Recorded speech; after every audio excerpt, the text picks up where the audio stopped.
So, welcome to the Keen and Yoga podcast. Today is a very exciting day for me. I have rather a hero of mine, Elliott Goldberg, The Path Among Yoga, a history of an embodied spiritual practice with me. Probably my favourite book that I've ever read on yoga, which is saying something because I've read quite a lot of books by now. Absolutely love the book, recommend it highly to anyone. You can get it on your favourite book provider. And welcome, Elliott, to the podcast. It's been about 5 years to get you here, so very happy to finally have you here. Thank you, Adam. I'm happy to. Yeah, I remember first contacting you from Bali, and it must have been in the pandemic around 2020. So now we're 25, so 5 years, and we finally meet today. So it's a very auspicious day for me. I'm just incredibly happy to speak to you, the author of this. If I'd written one book like that in my whole life, I would die a happy man, honestly. So do you just want to say something? I mean, I know you wanted to say a little bit about the background, or perhaps of the book or of the history of modern yoga. So if you want to start, and then the framework today is that I've got some quotes, Elliott's got some quotes, and we're just going to casually discuss a few things. That's the plan anyway. Yes. So modern yoga, I define as yoga as most of us know it, with the asanas in the forehand, with the purpose of improving fitness and health. It's only about 100 years old. It began in the late teens, so we think of it as being ancient, but it isn't. I'd like to read a quote. It's easier for me to hide behind my writing than it. After informally teaching yoga to Dadina, this was a patron of Sri Yogendra, and a few other men on the beach of Versova, a small tony town in the northern part of Bombay. Sri Yogendra founded the Yoga Institute in Dadina's house. The first batch of students enrolled for a regular course on December 25th, 1918. The instruction held that Christmas morning on Versova Beach was a momentous event that marked the first step in the formation of modern Hatha Yoga. This was a red-letter day in the history of yoga, proclaims Yogendra's biographer, Santon Rodriguez. For the first time, yoga was taught to the man of the world. So Yogendra was the first to open a yoga institute, the first to teach a yoga class. So he moved yoga from the realm of the sacred to the realm of the... And 20 years before Krishnamacharya, or 1918 was your date, right? So quite a while before Krishnamacharya, who was ostensibly our topic today. So how do we not know much about Yogendra? No one really speaks about Yogendra. I think because, well, I was going to say, I think because he did not have influence. He was first one to present modern yoga, but he was not influential. There's another figure who also was not well known, and he should be, and that's Kavalayananda. So please let me read a little bit about Kavalayananda, and we'll get to Krishnamacharya, I promise you. On October 8th, 1924, Kavalayananda, Swami Kavalayananda, opened an ashram in Lonavala, a town on a mountainous plateau between Bombay and Pune that served as a hill station where the well-to-do vacationed to escape the heat. Cut off from the bustle and din of the modern society, Kavalayananda wrote, this yogic health resort provides a serene atmosphere characteristic of spiritual evolution. But unlike the other nearby facilities, the ashram was more than a fashionable destination where the affluent could find relief from their stressful lives. It was also a complex that housed several integrated units, a clinic, a laboratory, a publishing office, a lecture hall, and separate exercise studios for men and women. Krishnamacharya, as you mentioned, came 20 years later. Kavalayananda had a journal that was published that spread the word. He had Yogamamamsa? Yeah. He had a laboratory where experiments were carried out, mostly bogus, I think. But He had a laboratory. Um, and he had a clinic where people came and they were given yogic methods of healing.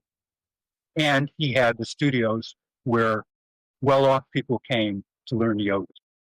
He publicized yoga and it became well-known. And that's how it reached, among other people, the Maharaja of Mysore. And the Maharaja hired Krishnamacharya to teach the boys of the palace and some other people. So I suppose before we get into Krishnamacharya, then we have to back up even before these two characters, Sri Yogendra and Kavalyananda, and talk about their guru, Madhva Davasaji, because I think Yogendra and Kavalyananda had the same yoga guru, didn't they? Because, as you say, modern yoga is certainly modern, but it does have roots before the 20th century, and this shadowy figure, Madhva Davasaji, does seem to bridge between something kind of older and then the modern yoga that starts with these two figures. But their teacher was the first one who taught yoga as a method of healing. So that was new. So it was new in itself, his teaching. Yeah. And you don't know anything about this Madhva Davasaji, do you? Because I can't find anything about him. No, someone I knew that whom I've lost contact with was going to write a book about him. But as far as I know, that didn't materialize. It's always the way, isn't it? There's a book in the pipeline. That's a shame because, I mean, it seems like such a rift with the past that suddenly you've got these two figures teaching public classes, and in a dynamic style. I mean, we're going to talk about Krishnamacharya. We are talking about Krishnamacharya, really, but somewhat tacitly. And his real defining quality is the quality of vinyasa, the linking of the asanas up together to make a practice, as far as I can see. But it seems to me that entertainment, Adam, for entertainment. We'll get onto that in a second. But it seems to me that Sri Yogendra and Swami Kavalyananda were doing the same thing. They were already linking things up and conducting a different style of asana to their public clients. Their form of yoga was, well, this is a bit complicated, but their form of yoga was stayed, and it consisted of approximately a dozen exercises. So it was static. It wasn't linked up by movements. No, vinyasa. It was not, and that was the recognized form of yoga. You would do these dozen or so exercises, and they definitely did not involve any kind of flowing. What were their motivations to teach in this way? Because reading Sri Yogendra's books, I mean, he's written a number of books, and then obviously Kavalyananda, they're both deeply religious, let's say religious spiritual characters, spiritual individuals, and yet teaching yoga asana, purely separating the asana part out and teaching the general public as if it doesn't have any background or context to it. So I don't know whether you want to say anything else about them and their history and motivations, because I know that Kavalyananda also had another teacher, didn't he, in Manik Rao. Sri Manik Rao was influential on Kavalyananda as well.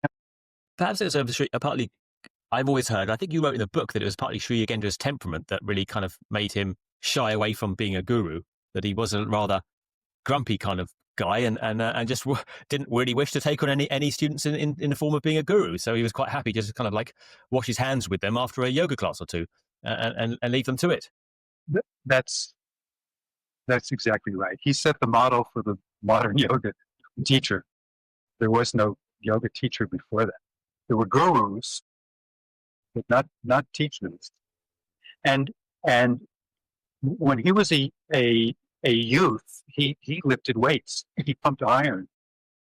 And I suppose for nationalistic reasons, he turned to yoga as the indigenous Indian physical culture. So he was always interested in fitness and in health. And do you know anything about Kavalyananda's background? I know that he taught school. He was strongly nationalistic. So he was involved with martial arts. He wasn't all that good at it. Oh, really? Huh. He turned to yoga. Right. So I remember in the book, I think you mentioned that he actually was imprisoned for a while, by plotting against the British. I think this is Kavalyananda. Not in my book. No, not in your book. I think he was quite heavily involved in the nationalist cause at that time. Which, again, for our listeners, perhaps using the word nationalist is not necessarily correct. Strikes the right tone today, because obviously they were fighting against the British, who had taken the country. Well, that's right. Yeah. They were seeking independence. Yes, fair enough. Moving on to our subject of Krishnamacharya again coming up, because I know people want to hear about him. Do you know how these characters influenced Krishnamacharya? Because it's just, as far as I can see, outside the let's call it a myth these days, because I think it's been somewhat discredited dates-wise by scholars, that Krishnamacharya ever really went to learn with his guru in the Himalayas, Rama Mohan Brahmacharya, and probably learnt somewhere maybe in the south of India, his yoga. And then obviously he meets, at one point, Krishnamacharya meets Kaivalyananda, and Kaivalyananda's not that impressed, it seems, by Krishnamacharya's teaching. And so I wonder how they all relate together, or do they? Do these two people that have do they have an influence on Krishnamacharya? So Krishnamacharya created Vinyasa yoga in the early 1930s. And we'll talk more later on about his motivation. In 1934, the Maharaja of Mysore sent Krishnamacharya to visit Kaivalyananda to learn about how to teach adults. Krishnamacharya had been teaching children. That was the reason for the visit, was it? I never knew that. Huh. Because the Maharaja wanted to broaden the teaching at the Mysore Palace.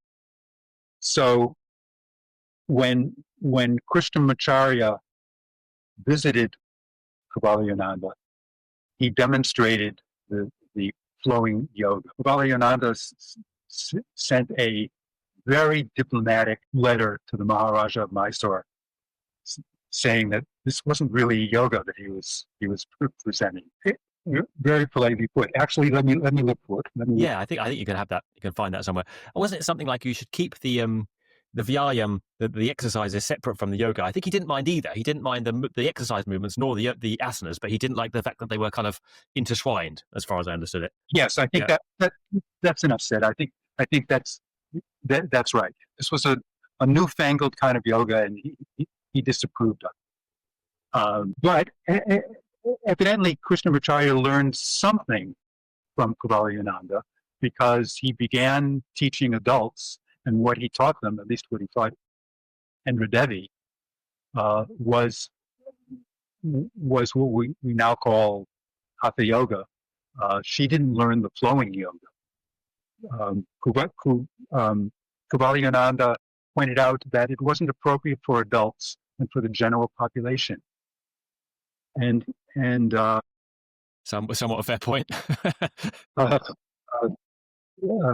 So Krishnamacharya added a more sedate yoga regime for adults, but he certainly did not stop doing the flowing yoga. Where did he get that from? I mean, as far as I remember, and correct me, I may be mistaken, I believe in Mark Singleton's Yoga Body, he suggests that Krishnamacharya borrows Vinyasa from Kaivalyananda. Yes, so I spend nearly half of the chapter refuting what Mark says. Yes, that's it. I remember now. Yeah. Mark is a colleague, and I very much admired his groundbreaking work, but he was very slippery in his arguments here. He said that of all people, it was Kaivalyananda who created a kind of flowing yoga, and he did not. It was not a flowing yoga, and it was never implemented. It was some kind of mix of calisthenics and yoga, but they were side by side. They weren't together. So Mark incorrectly says that what Krishnamacharya did was nothing much. This was the kind of yoga that was being taught. What Krishnamacharya created was something new and astounding. That's a very firm comment, which is intriguing to me. Yeah, that you do come down on the side that Krishnamacharya single-handedly brought the vinyasa into yoga, and so I suppose we need to ask why that was. Why he saw the need. I mean, I remember you saying in one chapter on Surya Namaskar, some lovely chapters on Surya Namaskar, by the way, in the book, that the Surya Namaskar practice classes because they were running just Surya Namaskar practice classes in the palace. Yes. But they seemed to stop when Krishnamacharya came in. So it was almost like he replaced the Surya Namaskar classes and then added asana into the flow with them. I think that was his inspiration. The Surya Namaskar class. Yes. Mm. Yes. And I think that there may be other elements to this that I could not confirm, but I suspect. I think that almost certainly Krishnamacharya saw contortionist performances. A number of the poses that he added to the yoga regime are from contortionist performances, and contortionist performances have a flow to them. There's no stopping. All of the dazzle of the contortionist poses flow together. And what other influences might have been on Krishnamacharya's at that point? I mean, without going, I mean, we can go into the yoga body and the idea of Ling or Max Muller and Western calisthenics on Krishnamacharya, but I kind of always have a hunch that the Maharaja Mysore himself was somewhat of an architect behind the scenes, perhaps, in asking Krishnamacharya to the palace. I mean, you've suggested in a previous podcast, as I mentioned before, that it was simply serendipitous that Krishnamacharya wanted this newfangled, this modern yoga to be taught to his kids, and he didn't want his kids and the royal family to be mixing with the hoi polloi, and learning it outside the palace. So he brought in his private yoga teacher, who obviously had great credentials, and that Krishnamacharya was very much a bona fide, how would you call it, pandit with many degrees, etc. So he was very much high esteemed. But I also kind of feel that with all the demonstrations, and that it seemed like he had to give the demonstrations. This is Krishnamacharya, not the Maharaj. That he was asked and made to give the demonstrations by the Maharaj.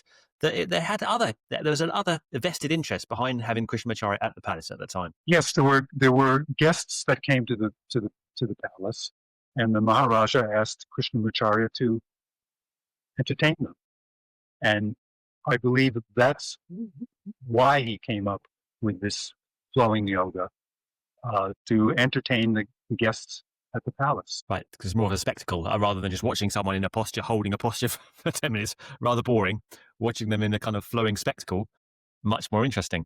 But there's just you think pure entertainment? I think pure entertainment. I talk in the book about his attraction to this form of yoga, because many of our actions are multi-determined. And I think that there's a personal element to it. If you look at the Iyengar demonstration of Vinyasa yoga, which is different from the Ashtanga yoga. The Ashtanga yoga came from the Vinyasa. If you look at it, it's very much an exercise in constraint and liberation. That over and over we see Iyengar something like restrain and then freeing himself. And I think this appealed to Krishnamacharya, that he felt restrained. He was a manager of a coffee plantation, and this was demeaning to him. He considered himself, and he was a scholar. So I think that there's that personal, almost surely unconscious element in creating this newfangled kind of yoga. Well, kind of like a precursor to Houdini. But I mean, because on a serious note, you do talk a lot about the influences of modernism. The period at the time being defined by movement, and yes, somewhat freeing oneself of the fetters of the past, confined by stasis, right through escaping into movement. Yes, there's something in the air, and this escape from restraint was in the air, and in general, accelerated movement was in the air. That's something that I also talk about. Yeah. Please let me quote some things. Yeah, please do. The first half of the chapter where I'm refuting Mark's scholarship, I get into the weeds. I'm proud that my book is literary. That one element of it is the elegant sentences, if I may say so myself. So Storytelling, but sometimes I have to get into the weeds. So for your audience members who want to read this chapter on Krishnamacharya, you could kind of skip the first half and move on to the second half of the chapter. Great. I should just say before you start, I should just say about the book for people with a somewhat adversity to scholarly books. Let's say it is scholarly in its rigor, but it's not academic. I think, as you've said yourself, it's not a book that you can't read without an academic background. It's definitely informative in a serious way, but it's totally readable to the average person without any background, and as you say, elegantly written. So let that be just said for people to read it. I'm glad you said that. Yeah. It's a scholarly book, but it's not academic. Yeah, which is an important thing I think to say, is because I suppose because when I look at your book as well, and it's really out there on its own, because most other books are either almost a kind of whimsical tale of yoga written from the first person perspective, or super academic and kind of fairly difficult to read. And this one, it's kind of human. It's human, but at the same time quite informative. So it's very unusual. I was cautioned by the preeminent scholar of yoga not to do half dozen things in my book, and one of them was not to make the yoga teachers human. That this was not something that scholars did. Don't present them in the round. Don't try to understand their motivations. Don't try to psychoanalyze them. And that's exactly what you did, which is really interesting and entertaining. There may also have been a deeper hidden motivation that drew Krishnamacharya to create this system of nimble and dignified bodily extrications, the Vinyasa, from twisted bodily entanglements, the asanas. Like stunt performer Harry Houdini wiggling free from a straitjacket while suspended upside down from a building, or the ghostly, gnarled, phony cripple portrayed by film actor Lon Chaney in The Miracle Man, seemingly affected by a miracle cure, straightening up, or the dusted with white powder and lit to emphasize the chiaroscuro of his sculpted body, showman bodybuilder Eugene Sandow, an apparent statue atop a pedestal on a stage, seemingly bursting to life with rippling muscles, or the eponymous hero of Edgar Rice Burroughs' Tarzan of the Apes, unfettered by an effete aristocratic English upbringing because raised by an arboreal ape, leaping and swinging from limb to limb in a forest top in Africa. Krishnamacharya presented a narrative of constraint and astonishing escape, a literal embodiment of the common early 20th century motif of the male's anxiety over stifling threats to his traditional identity. Experienced by Krishnamacharya, the brainy, arrogant, scholarly Orthodox Brahmin, when he was forced to work as a foreman at a coffee plantation. And his fantasies of dramatic escape, easier read than listened to, I think. But the point is that this was in the air, and I think this is an important element in the creation of. Beautifully said. It just gives a context that I find lacking in so many books. That as you say, you're trying to find what makes them tick, which is really fascinating, rather than just looking at what they've done. But why? I mean, to ask a silly question, I always wonder how Krishnamacharya found himself. I was going to quote, I haven't done any quotes yet, but you write, in 1906, Krishnamacharya embarked on a nearly 10-year-long academic pursuit of knowledge. Hindu disciplines, including logic and Sanskrit at the University of Benares, Vedanta at the Parakala math in Mysore, and the Darshanas at Patna University in Bihar. But then he finds himself in the position of being a coffee plantation supervisor. How did that happen? Why did he find himself there? And then also in the interim, he seems to have met Pattabhi Jois in doing kind of almost, let's call it kind of fakir-like yoga entertainment demonstrations as a side hustle, as it were. Yes, the Pattabhi Jois sees him in his village because Krishnamacharya is doing a little town hall demonstration of his asanas, right? During this time, I think that he's kind of he kind of seems like he's fallen on hard times. Do you know anything about Krishnamacharya's background, and how he ended up in this position? Yeah, I don't know. As I remember reading somewhere he was pulling automobiles Yeah. by a rope in his mouth. How did that happen to him? Yeah, exactly. As a very orthodox Brahmin, and then he's doing these kind of fakir-like circus tricks with yoga. It kind of seems incongruous with his personality, as we know it, and with his historical education. Yes, Adam, when you find out the answer to this, please let me know. I really hoped that you would tell me what was going on there. That kind of would assume that he would always contextual as a rather strict and kind of very, very traditional Brahmin in many respects. He would always contextualize his yoga within the context of the soteriology, religious or whatever. Kind of.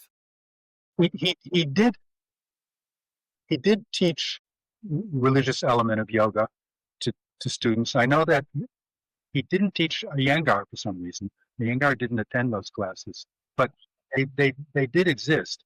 But that's not the same as him being a teacher at a university or being a guru and having followers. When you think about it, even him ending up at the palace teaching yoga to the boys, teaching asanas to the boys, even that's odd for someone like him. Exactly. Yeah. And kind of just doing these yoga demonstrations. Yeah, in the first place, as someone who is so highly qualified, I think he was it should have inherited a title of the head of a math in Mysore, right? He was in line for a very high position in the Orthodox Brahmin tradition. And then he finds himself in this situation cutting Iyengar's pants to do Hanumanasana in a yoga demonstration. It's a bizarre turn of events. No one's really made clear how that all happened. And why, right? And apart from simply that he needed the money and he had this big family to feed, and perhaps it was more convenient for him to be in Mysore than in a coffee plantation. Oh yes, I think. Well, and the Maharaja of Mysore was eminently very, very powerful, and you probably wouldn't say no if he said, "Can I offer you a job?" I think it was. He had a certain kind of pathology, I think, in which it was very important for him to please the person above him, and he cared nothing for the people who were under him. That he was a sadist with them, and I'm just repeating myself here. That he did everything to please Maharaja. Famously, though, he apparently was dismissed in the end, wasn't he, for stepping on the Maharaja or someone with it? Didn't he adjust them with his foot or something? I mean, that's the story anyway. Yeah. Have you heard about that? I've never heard that, but I know someone who experienced that with Iyengar. He was stepped on. That she complained about a pain in her leg, and he came over to her and he stomped on her leg.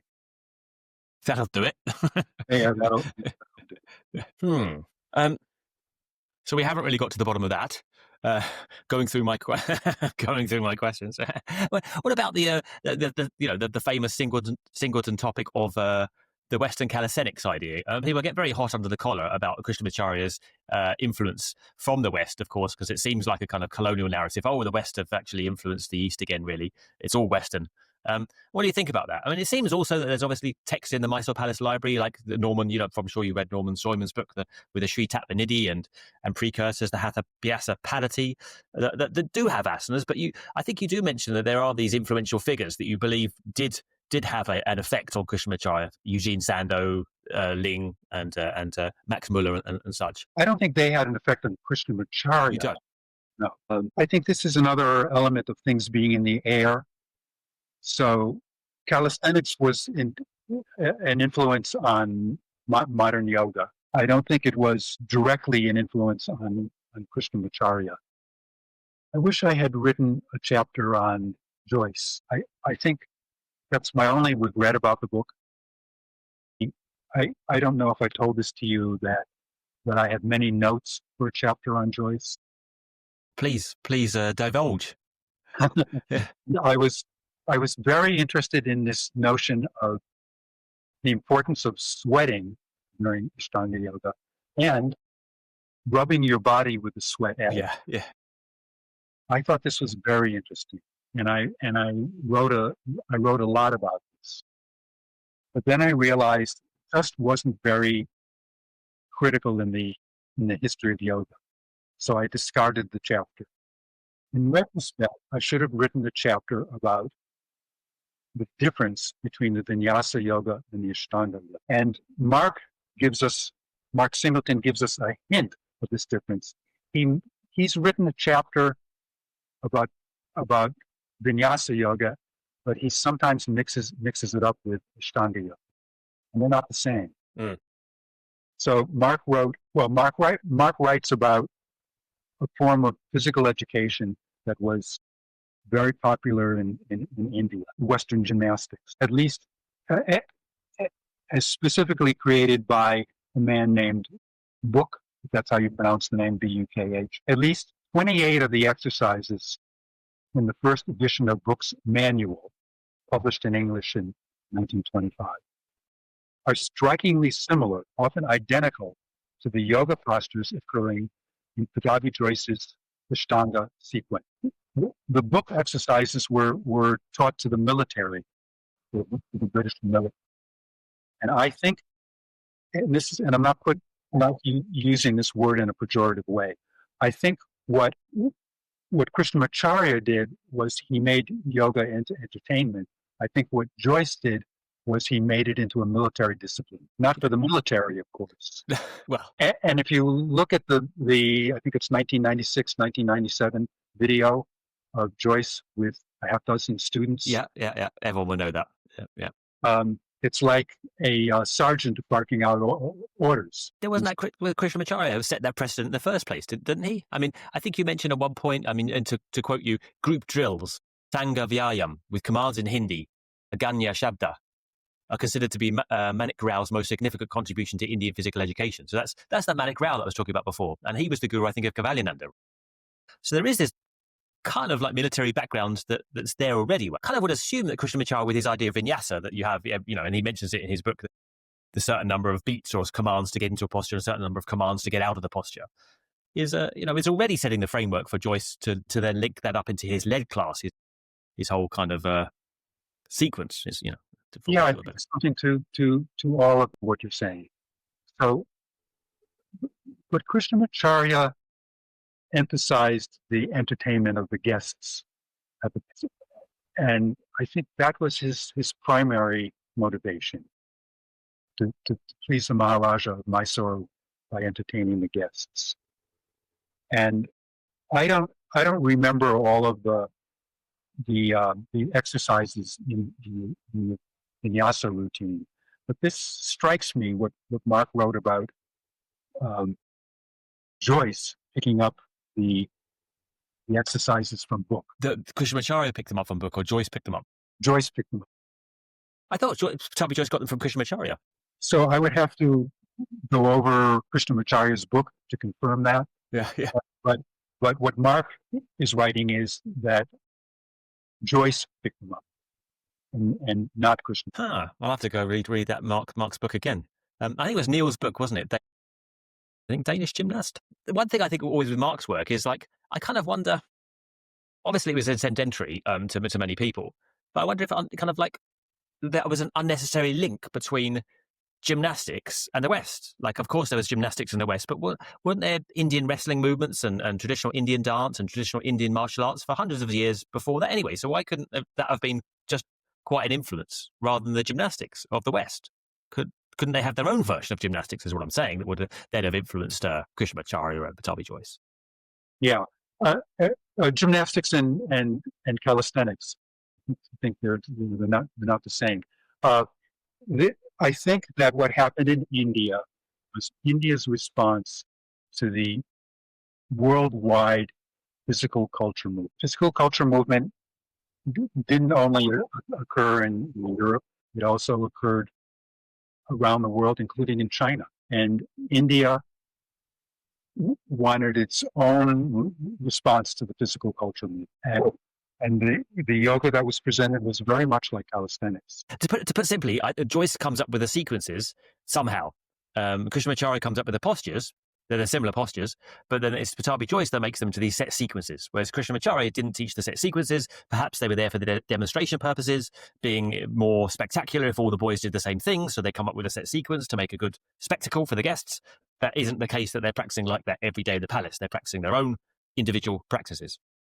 This is something like now you find people working at ballet bars as exercise. So this is now an exercise that was taken from dance and art. And I think there's something similar with the difference between Krishnamacharya and Joyce.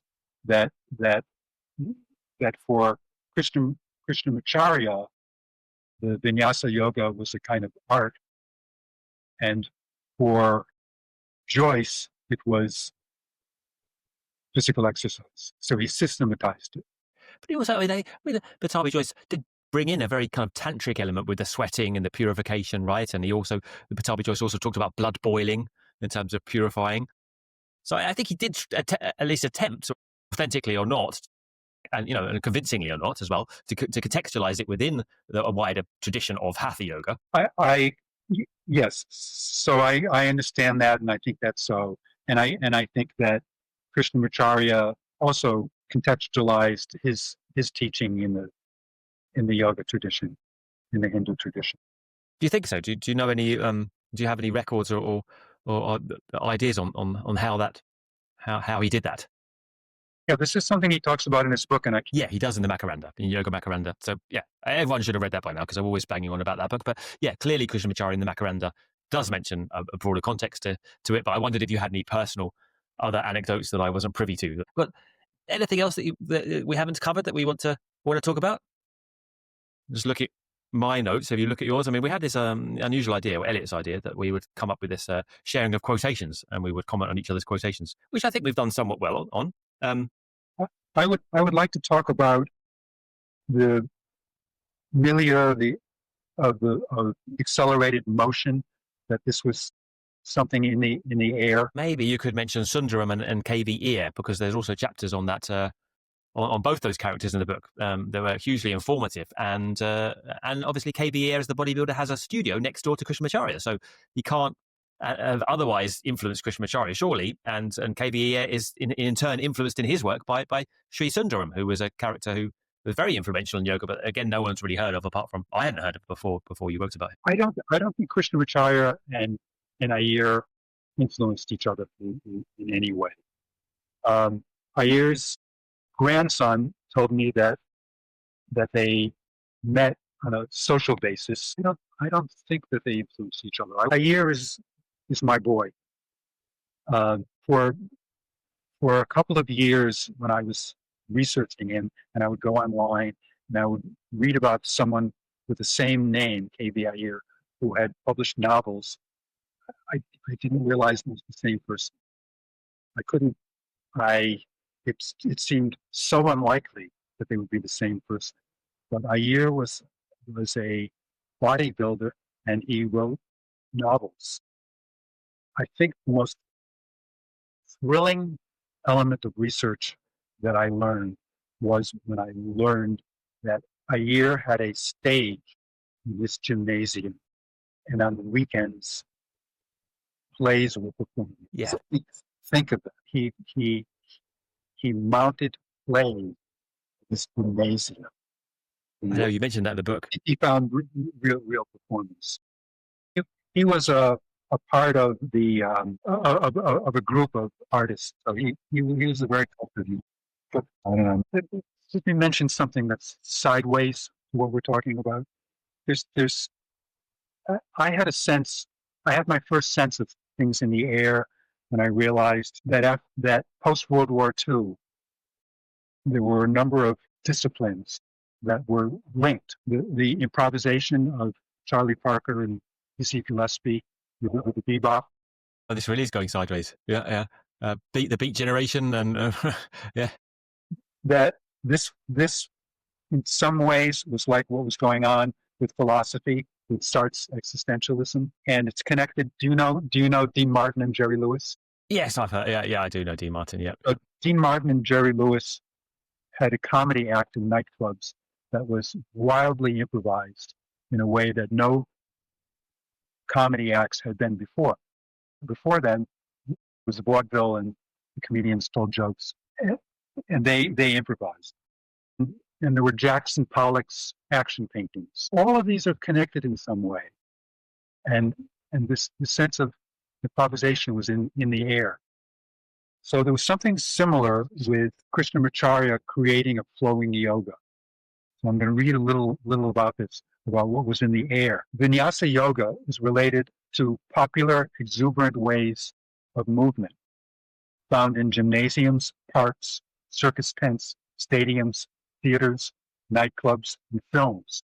I'm somewhat kind of like reticent to accept that argument completely, because I kind of feel that there is a need to resurrect the symbol of yoga for the Indian cause at that time. That it's not just, if I were to argue somewhat a contrary position, that it's not just modernism, that Krishnamacharya has a vested interest by way of the Maharaj for resurrecting yoga as a symbol of Indian identity at a very crucial time for that.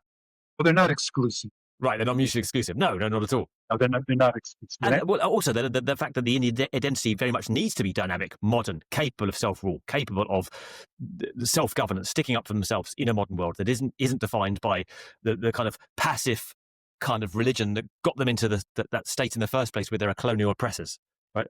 So all of it kind of comes together. You're not sure about that argument? I think it's nationalistic in the way that we were defining before. And it would be, even if it were the asana regime that Kuvalayananda taught. But this element of movement is something modern and was in the air. Although it shouldn't be forgotten that the creation of Vinyasa yoga was the act of a single person, Krishnamacharya. It also shouldn't be overlooked that the origins of a flowing form of yoga can be placed in a larger context, a far larger context than a gymnastics trend in physical education in India. Vinyasa yoga was part of the modernist fascination with dynamic movement, as manifested by the French composer Darius Milhaud's incorporation of jazz into classical music, something that I've been listening to a lot in the last few weeks. The Italian futurist painter Giacomo Balla's presentation of everyday life is a blur of constant movement in abstract works. And I list them. The French novelist Marcel Proust's juxtaposition of his narrator's organized presentation of rational thoughts with a stream of consciousness. And these reflect respectively the swinging, stomping rhythms, accelerated pace, and streamlined technology, and wildness and overflowing profusion of thought in the early 20th century. Beautiful. Yeah, I mean, that's the end of the chapter, isn't it? I mean, the last thing I'd ask you, Elliott, is, well, if modernism gave birth to Vinyasa in yoga, as it emphasized movement and freedom and liberation from a more static past, where do we find ourselves now in postmodernism in terms of movement paradigm? We've gone from static to movement. Where are we now? Don't you think that, I'm not sure I'm answering that question, but don't you think that for many practitioners of Ashtanga yoga, that it's a way during an hour of the day, put aside an hour of the day, for a kind of transcendent experience that when you're fully absorbed in the movements, your mind is... Isn't that kind of... I don't think that's solely the case with Ashtanga alone, right? That any yoga practice could do that for an individual, right? That it takes you out of normal reality into a somewhat limbic state where you are privy to a window on a non-material, just kind of like, obligation-driven version of reality that you have a little space outside. Absolutely. But I suppose my question was somewhat like, well, this practice was created quite a while ago in terms of Vinyasa, regardless of how Joyce took up Krishnamacharya's teaching. It's somewhat similar, yeah? And so people are using this up to date. But I wonder if there's any further development of thought around the movement that you feel has come in post Krishnamacharya, post Joyce to the modern era, that's still found using the same methodology somewhat to 100 years ago. But isn't isn't that what I was addressing? That people practice Ashtanga yoga in particular, not just for fitness and health, but to transcend the quotidian world that we all must live in. And I think that's the new development. Okay. Quotidian was the word I was looking for. And you don't feel that the people say that they were doing yoga with Sri Yogendra or with Patabi Joyce in the earlier years, say, but when Patabi Joyce was teaching Indians before he taught the Westerners, you don't think that they were having that same usage of yoga that the Westerners found with Joyce later on? Yes, I do not. Yes, I do not think that it was the same then. I mean, there are lots of people who are practicing Ashtanga yoga to lose weight and to be attractive. What you say is quite profound. I mean, that a seemingly innocuous point, but it's a big point in what you're saying. Yeah, I think it's a re-spiritualization of yoga. It's an embodied spirituality. I realise that podcast has gone on quite a long time, Elliot. Any final words for the audience, as we call them? I mean, apart from that, let's just say, please do, if you've never listened to me in my recommendations before on any of the books that people have written that have come on, please get a copy of Elliot's book. It's totally readable, but very, very intellectually stimulating. So I do recommend it. It's the first on my reading list. So thank you, Elliot, for coming on, by the way. You've been a hero of mine ever since I read the book, and it's now been 6 or 7 years. So it's just been a privilege to speak to you and have this time with you. Any final words? Thank you for saying all of that, Adam, and thank you for dragging me into this interview. I did rather drag you, yeah, I have to admit. And I've enjoyed it. Have you? Immensely. You said you wouldn't enjoy it. One of the first, usually for guests say, and when you're emailing, and they get the link out and they say, well, I'm looking forward to chatting to you. You're one of the first guests to say, well, I'm not looking forward to this, but I suppose I'll give it a go, or something, which I very much liked for his honesty. And it just shows the general tenure really of your work, which is just so unusual because, as to repeat myself once again, it is this very personal kind of take. It's your personal take also, but it's a personal portraits of these characters, which we've never really got, or I've never really experienced in anything else I've read. We get these kind of, vignettes of people like, KV Iyer and Sundaram and all these people that really are crucial players in the modern yoga scene, but people only ever talk about Krishnamacharya, sadly. But there's a whole context around this, which I hope that somewhat I've tried to pull out of you. In far more than we've talked about. In some ways, this is a book about fathers or fathers substitutes and sons, and in some cases, fathers or father substitutes and daughters. So I think this is the personal element in me. This is something that has long concerned me. There's a lot about relationships.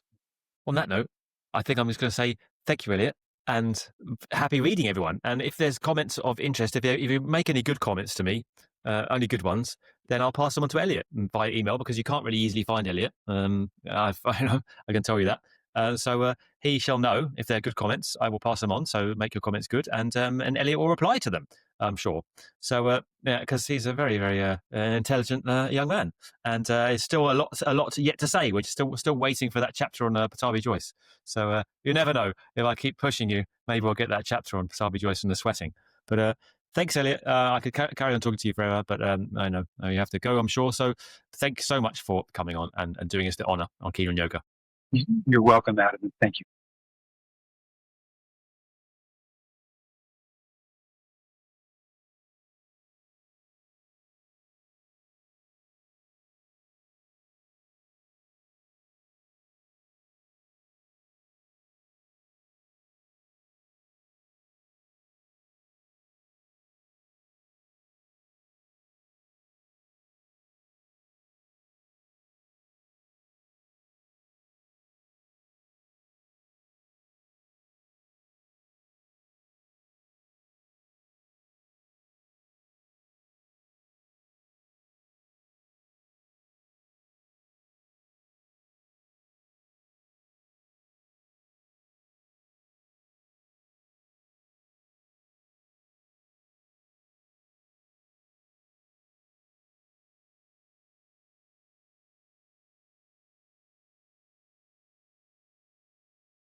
Vinaya.